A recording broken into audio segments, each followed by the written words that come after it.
Manchester city Real Madrid മത്സരം എന്തായാലും എനിക്ക് തോന്നുന്നു ഒരുപാട് പേര് വെയിറ്റ് ചെയ്തുകൊണ്ടിരിക്കുന്ന ഒരു മത്സരമായിരിക്കും എന്നുള്ള കാര്യത്തിൽ ഒരു സംശയവുമില്ല. സ്വാഭാവികമായിട്ട് നിങ്ങളിപ്പോൾ ആദ്യം തന്നെ താഴെ കമൻറ്റ് ചെയ്യാൻ വരുന്നത് നീ ബാഴ്സ ഘടകമാണല്ലോ, അപ്പോൾ സ്വാഭാവികമായിട്ട് നീ ഈ ജേഴ്സി ഇട്ടതിൽ വലിയ അത്ഭുതമൊന്നുമില്ല എന്നുള്ളതല്ലേ. എന്നാൽ അങ്ങനെയല്ല. ഈ മാച്ചിൽ എനിക്കിഷ്ടം റയൽ മാഡ്രിഡിനോടാണ്. അതിൽ നിങ്ങൾ അത്ഭുതപ്പെടേണ്ട കാര്യമൊക്കെ പറഞ്ഞു തരാം. എന്തായാലും നമ്മുടെ കണ്ടൻസും കാര്യങ്ങളും ഇഷ്ടമാണെന്നുണ്ടെങ്കിൽ ഇൻസ്റ്റയിലാണെന്നുണ്ടെങ്കിൽ ഒന്ന് ഫോളോ ചെയ്യുക, യൂട്യൂബിലാണെന്നുണ്ടെങ്കിൽ ഒന്ന് സബ്സ്ക്രൈബ് ചെയ്യാന്ന് ഓർമ്മിപ്പിക്കുകയാണ് കേട്ടോ.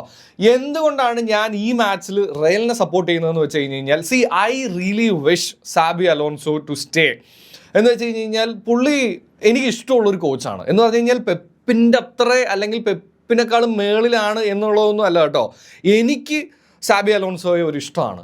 ആൻഡ് എനിക്ക് പുള്ളി റയൽ മാഡ്രിഡിൽ സ്റ്റേ ചെയ്യണം എന്നുള്ളൊരു ആഗ്രഹക്കാരനാണ് ഞാൻ. അതുകൊണ്ട് തന്നെ ഈ ഒരു മാച്ച് വളരെ ക്രൂഷ്യൽ ആയിരിക്കും എന്നുള്ള കാര്യത്തിൽ ഒരു സംശയവുമില്ല. അതുകൊണ്ട് തന്നെ എസ്പെഷ്യലി ഇപ്പം കഴിഞ്ഞ കുറച്ച് മത്സരങ്ങൾ എടുത്ത് നോക്കുകയാണെന്നുണ്ടെങ്കിൽ എവിടെയൊക്കെയോ പ്ലെയേഴ്സും കോച്ചും തമ്മിൽ സിങ്ക് ആവാത്തതുപോലെ, അല്ലെങ്കിൽ സാബിയുടെ ഒരു ടാക്ടിക്കൽ തിങ്സുമായിട്ട് ടീമിന് സിങ്ക് ചെയ്യപ്പെടാൻ പറ്റുന്നില്ല, അല്ലെങ്കിൽ ഡിഫെൻസീവായിട്ടുള്ള പ്രശ്നങ്ങൾ, ഇങ്ങനെ കുറേ സാധനങ്ങളുണ്ട്.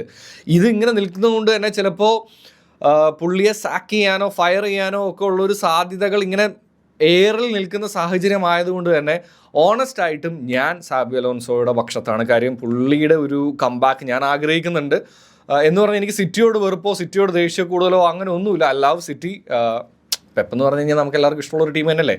പക്ഷേ എവിടെയൊക്കെയോ ഞാൻ ഈ പറഞ്ഞില്ലേ, ഈ മാച്ചിൽ ഞാൻ ഇങ്ങനെയാണ് എൻ്റെ side. So I just want to know which side you R.